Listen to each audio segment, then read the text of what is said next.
Assalamualaikum warahmatullahi wabarakatuh. Selamat malam teman-teman, apa kabar?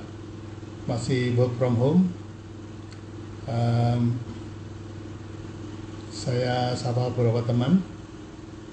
Ini mulai masuk, mulai banyak. Sudah berapa nih jumlahnya? 18. Iya, baik. 1923. Ya, salam dari Jombang. Terima kasih. Unsi CV ya. Mohon maaf nih kacamata saya kurang bagus. Pak Suprianto Power, terima kasih sudah 27 yang masuk. Ya, selamat malam semuanya. Em, Baik, malam ini kita akan bahas-bahas tentang bisnis restoran bersama Mas Mono. Oke, ya. Menurut Mas Mono, bisnis itu adalah urusan mental. Lucy Mawardi dari Cinere, salam kembali. Kemudian Rifki Hardir, selamat malam. Ya, menurut Mas Mono, bisnis itu masalah mental. Untung atau rugi, sepi atau rame itu biasa, namanya bisnis ya. Jadi harus sudah siap dengan mental itu. Oke, sudah 41 yang masuk, 42 ya. Perlu ada yang namanya tantangan dan ujian. Nah, ini yang menarik. Yang menarik ini akan dibawakan oleh Mas Mono. Mas Mono kita tahu, Mas Mono itu adalah orang yang berangkat dari awal sekali, istilahnya dari bawah sekali, dari mulai OP kemudian gerobakan dan seterusnya. Itu banyak kita bisa baca di uh, saya Mono yang asli, oke. Mono Fajar. Jadi beliau mulai dari bawah sehingga pengalamannya memang luar biasa. Bisa kita ambil hikmahnya.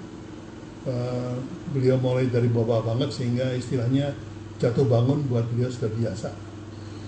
Sama, saya juga mulai dari bawah sekali. Saya mulai dari tukang komik, ya, jualan di kaki lima juga, sehingga paham benar apa yang terjadi. Jatuh bangunnya dalam usaha itu sudah biasa. Kemudian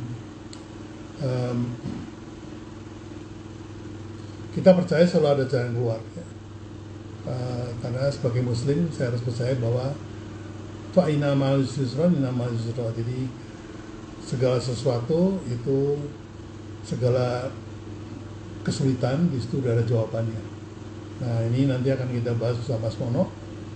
Mas Mono sudah mengalami bermacam-macam krisis, ya, bermacam-macam pandemi lah katakanlah ya. Dari pandemi flu burung, dia kan jualannya unggas gitu. Nah, dan dipotong unggas, nah itu burung gitu. Orang takut makan unggas, jadi kita tanya bagaimana jalan keluarnya, beliau bisa menghadapi ini semuanya. Ya, ini yang masuk baru 50, tapi saya nggak yakin bahwa ini benar counternya, karena yang masuk banyak sekali ya. Mungkin sudah ratusan sepertinya udah ratusan. Oke. Mas Tatak, terima kasih. Ini ada yang request, mungkin Mas Mono sudah request. Tatak Rianto, Mas Mono juga request saya. Sekarang lagi menunggu Mas Mono. Mudah-mudahan segera bisa masuk, karena beliau udah siap-siap dari siang. Assalamualaikum Mas Mono. Waalaikumsalam warahmatullahi wabarakatuh. Mantap. Mas, HP-nya ditundukin dikit biar wajahnya nggak kepotong. Ya, di saya kepotong segini, hidungnya nggak kelihatan. Gimana? Ya, Udah kurang mundur jelas. lagi. Duduk lagi Kurang dikit. nunduk. Ya, kurang duduk. Aman. Aman, aman. Oke, Mas Mono sudah hadir di antara kita. Ini kita harus menggali pengalaman beliau yang luar biasa. Kita akan bahas sama-sama. Ada beberapa pertanyaan yang akan saya ajukan ya. Agenda hari ini kita akan bahas tentang yang pertama, apa namanya? Saya akan bertanya tentang pengalaman beliau dan perkenalan tentang Mas Mono ini yang sudah terkenal sebetulnya nggak perlu kenalan lagi, tapi beberapa teman yang belum kenal mungkin perlu kenalan juga. Kemudian nanti akan saya tanya dengan adanya COVID ini bagaimana dan apakah solusinya, dan kemudian apa apa namanya dasar spiritual yang membuat Mas Mono mampu bertahan melalui berbagai krisis dan berbagai pandemik. Treatment lewat, kemudian pandemi burung lewat gitu ya.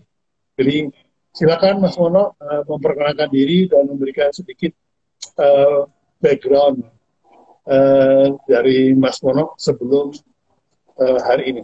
Monggo silakan. Durasinya berapa, Pak Bi? Durasinya 10 menit. Saya biasanya perkenalan 1 jam, Pak Bi. Wah, biasa dongeng gitu namanya.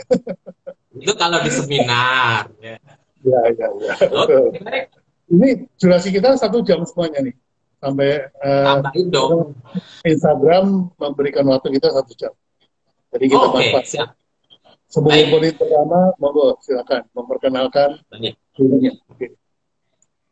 Baik, bismillahirrahmanirrahim. Assalamualaikum warahmatullahi wabarakatuh. Alhamdulillahirrahmanirrahim. Allahumma sholli ala sayyidina Muhammad wa ala ali sayyidina Muhammad. Alhamdulillah panjang umur bisa bertemu lagi. Pastinya tidak ada yang kebetulan, termasuk juga dengan kita live saat ini, termasuk juga kita sedang mengalami sama-sama dengan ujian yang telah Allah berikan. Buat sahabatku semuanya, di rumah aja guys. Masih di rumah guys? Saya di kantor nih Pak Bi. Oh, Saya di kantor karena kantor saya di rumah. Ya, ya. Saya sudah 9 tahun, alhamdulillah atas izin Allah tuh ngantornya di rumah. Mantap, mantap. Jadi kalau tadi bicaranya mental, ya bisnis bicaranya adalah mental. Sepi, rame, untung rugi, gagal, sukses, itu adalah bagian dari mental. Dari tahun 2001, artinya sudah 19 tahun saya sudah mengalami yang namanya proses, berapa kali kita ganti presiden, berapa kali kita mengalami namanya krisis. Tapi memang untuk krisis kali ini, kata Bang Sandi, lebih kompleks. Bang Sandiaga Uno, yaitu ada 3 faktor. Yang pertama adalah kesehatan, ekonomi, dan sosial. Tentunya kita sebagai umat muslim yang beragama, buat sahabatku semuanya, selamat malam bagi yang non-muslim, ya, salam bahagia buat kita semuanya. Saya selalu menyebutnya ini adalah bagian dari proses. Ujian itu pasti ada. Apakah kamu mengatakan saya sudah beriman sementara tidak diuji lagi? Allah menguji kamu dengan sedikit ketakutan, kelaparan, anak, istri. Itu adalah bagian dari ujian. Miskin, ujian. Kaya adalah ujian. Dan tentunya dari semua tersebut Pak Dwi, buat sahabatku semuanya, yang gak kalah penting adalah rasa syukur kita. Ya, kenapa? Wong Jowo itu selalu bilang begini, untung ya. Nah, kalimat untung tersebut, di saat saya rugi, ada yang lebih rugi dari saya. Di saat saya susah, oh ya, ada yang lebih susah dari saya. Teman-teman mungkin bisa melihat di IG saya yang sebelumnya, berapa banyak bisnis yang mengalami penurunan omset, bahkan terpuruk sampai gulung tikar. Yang mulai pertama adalah travel, terus yang terakhir semuanya ada beberapa bisnis semuanya mengalami yang namanya efek domino dari wabah ini. Jadi bukan kita sendiri, bukan hanya di Indonesia, bukan hanya di Jakarta, bukan di daerah ini, di dunia loh, gitu loh ya. Dan Saya menerapkan 3 faktor di buku saya. Saya punya buku Rezeki Diantar. Nanti teman-teman ada yang minat buku saya Rezeki Diantar, gratis buat teman-teman sahabatku semuanya yang pertanyaannya paling bagus yang membuat saya tidak bisa jawab. Bukan Nah, tanya Mas Mono umurnya berapa ya, ya. Ini disebutkan bahwa kunci saya adalah 3S: sabar, syukur, dan sedekah. Sabar di sini ya, saya udah sampaikan bahwa saya pernah digusur, Pak Bi.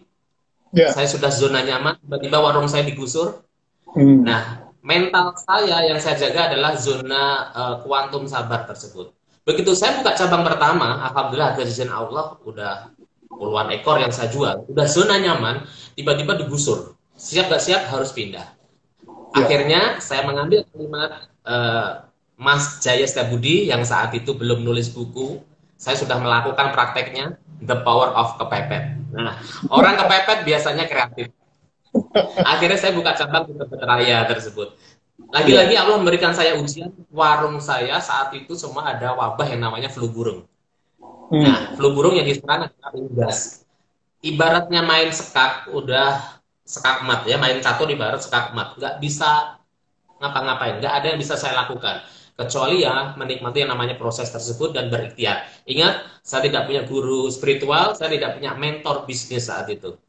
Teman-teman bisa melihat background saya dari mantan OB yang dulunya adalah dorong gerobak ngasong dari SD ke SD, dari komplek di bawah patung pancoran tersebut.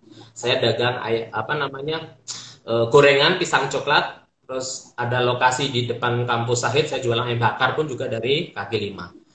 Jadi syukur. Ingat, teman-teman yang saat ini di rumah aja bersyukurlah. Karena banyak saudara kita saat ini yang dirumahkan, alias di PHK. Teman-teman yang masih berjualan dengan omset yang mengalami penurunan, bersyukurlah. Saudara kita saat ini banyak yang usahanya tutup alias gulung tikar. ya, Saya belum lama baca 10.000 warteg tutup. Tutup bukan tutup ya, tapi gulung tikar. Saya baca di salah satu berita ya itu. Jadi teman-teman semuanya terus semangat dan Allah tidak akan membebani ujian di luar kemampuan kita. Kalau kita meyakini itu bahwa setiap kesulitan tadi Pak Bi sudah sampaikan akan ada kemudahan. Memang ya yang namanya tantangan, namanya ujian, namanya cobaan, masalah, namanya kalau kita hidup itu akan masih ada, pasti akan diuji. Ya, setiap ada tantangan, setiap ada peluang, tugas kita adalah ikhtiar, Pak Bi. Terus dengan belajar juga, yang nggak kalah penting adalah melibatkan Allah ritual. betul. Lanjut, monggo. Ya, luar biasa. Ini saya, Mas Mono cerita, saya itu melihat diri saya sendiri. Ya, saya ini punya ilmu the power of kepepet juga. Saya punya pegangan, bukan 3S, tapi STI, sabar, tawakal, ikhlas, gitu ya. Um, itu saya pegang dari umur 17 tahun. Ya, saya mengalami jalan kaki dari Cilandak sampai ke Bulungan waktu SMA, jualan komik di pinggir jalan, kita sama, tidak ada bedanya. Mungkin saya mulai lebih dulu dari Mas Mono karena saya lebih tua itu aja.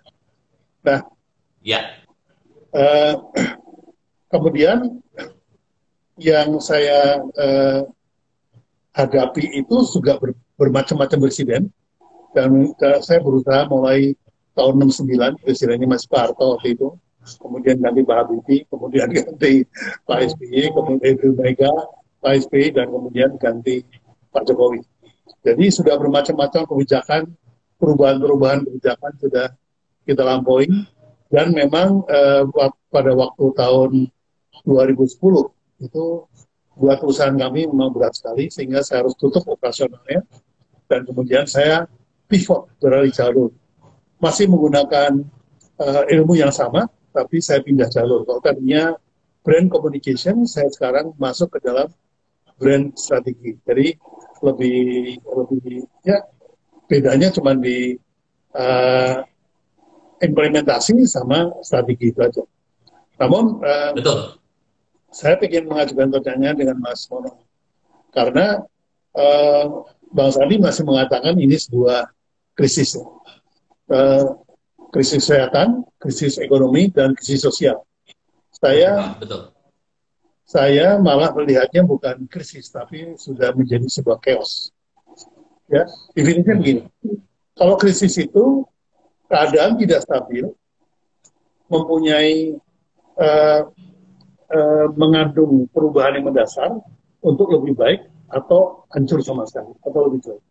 Jadi ibarat pesawat terbang itu masih masih baru terbang enak-enak, kena turbulen, kena oleng. Nah, tapi masih jalan terus, mas, masih jalan terus. Betul. Nah, saat Ya. ini, saat ini yang terjadi adalah pesawat lagi terbang, ada yang cepat sekali, tiba-tiba harus berhenti, stop, Mm-mm. tutup, tokonya tutup, berhenti.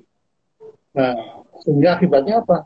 Ya semua jatuh, orang pesawat lagi terbang, disuruh berhenti kan. Matiin mesin. Ya, untung pesawat terbang itu masih ada sayapnya.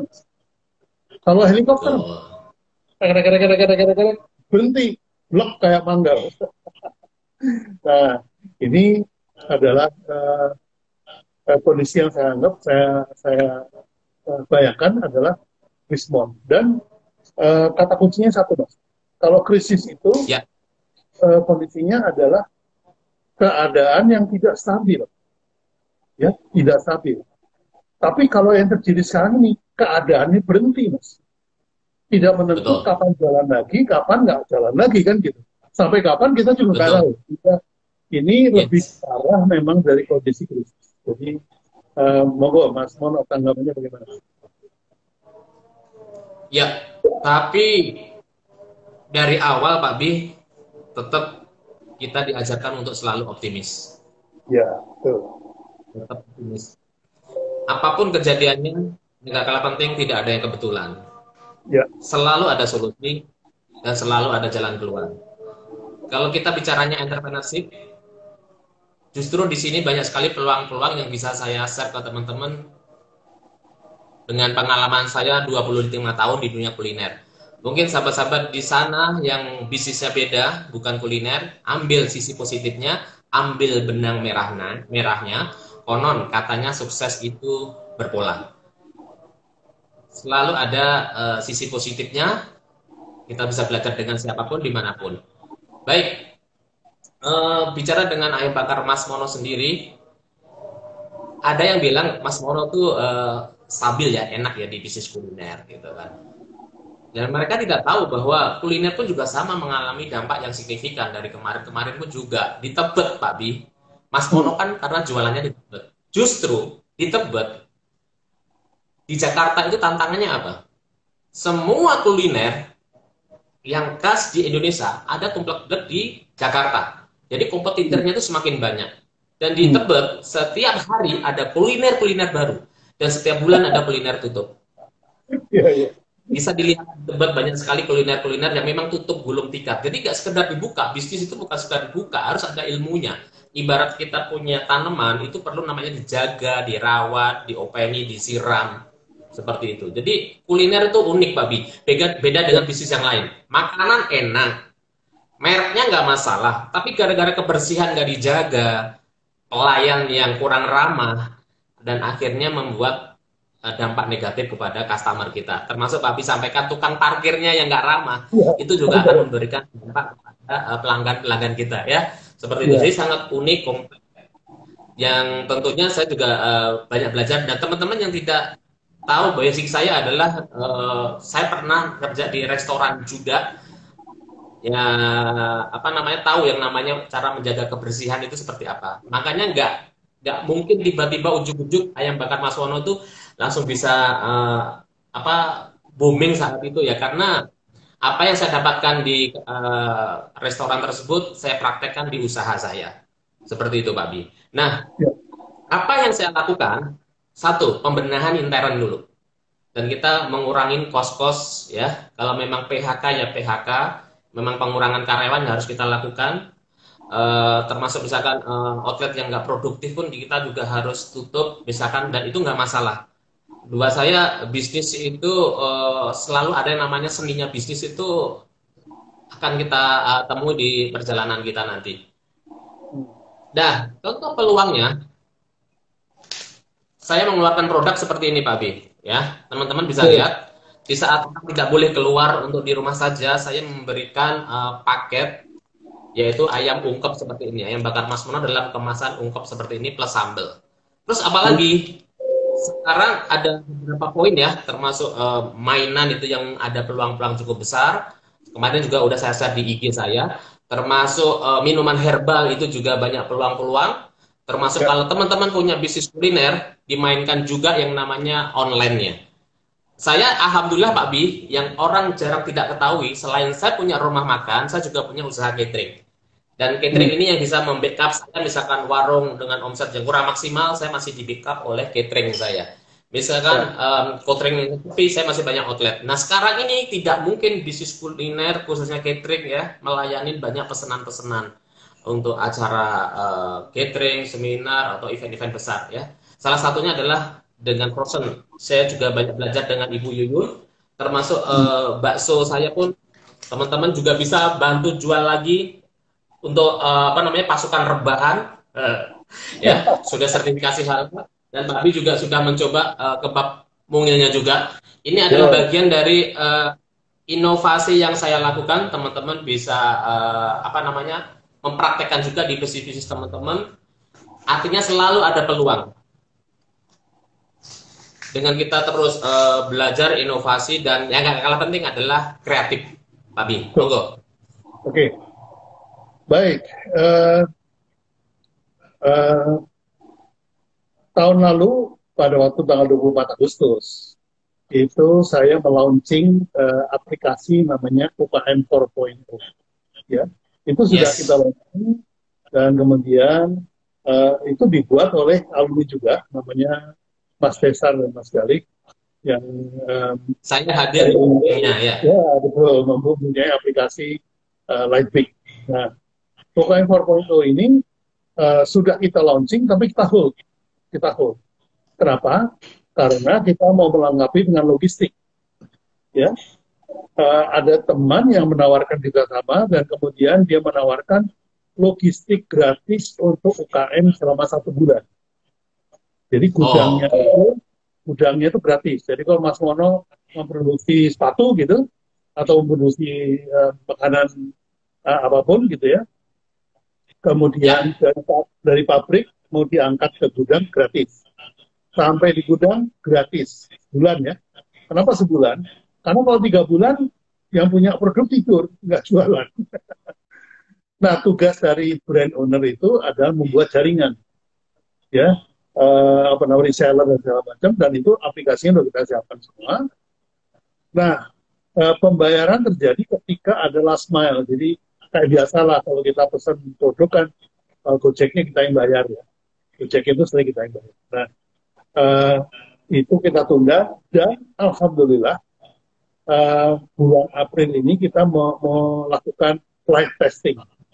Live testing itu artinya Yes. kita uji apakah bisa setiap titik itu berprestasi. Nah, per hari ini saya melakukan soft launching, jadi teman-teman juga bisa, terutama alumni ya, saya dahulukan alumni karena uh, apa namanya kita nggak berani langsung boom ya, kita pelan-pelan. Nah, di sini sebetulnya adalah jawaban bahwa ternyata yang kita launching bulan tahun lalu itu jawaban untuk hari ini. Ketika kita semua orang di rumah nggak bisa jualan, seperti Mas Mono, Setuju. kemudian ayamnya dikemas gitu ya, itu nanti bisa menggunakan aplikasi kita untuk membangun jaringan tadi, reseller dan segala macam, sehingga apa namanya tidak perlu keluar rumah untuk atau datang ke tempat Mas Mono tujuan. Jadi bahwa banyak teman-teman yang melakukan pivot atau banting setir ke delivery itu bagus sekali. Uh, Ya. yang mesti dipikirkan adalah kalau tadinya itu food holding time, dari dapur ke meja itu berapa lama, itu sekarang diganti dengan shelf time, berapa lama bisa disimpan kan. Nah, kalau itu bisa Betul. diselesaikan, saya kira peluangnya besar sekali gitu.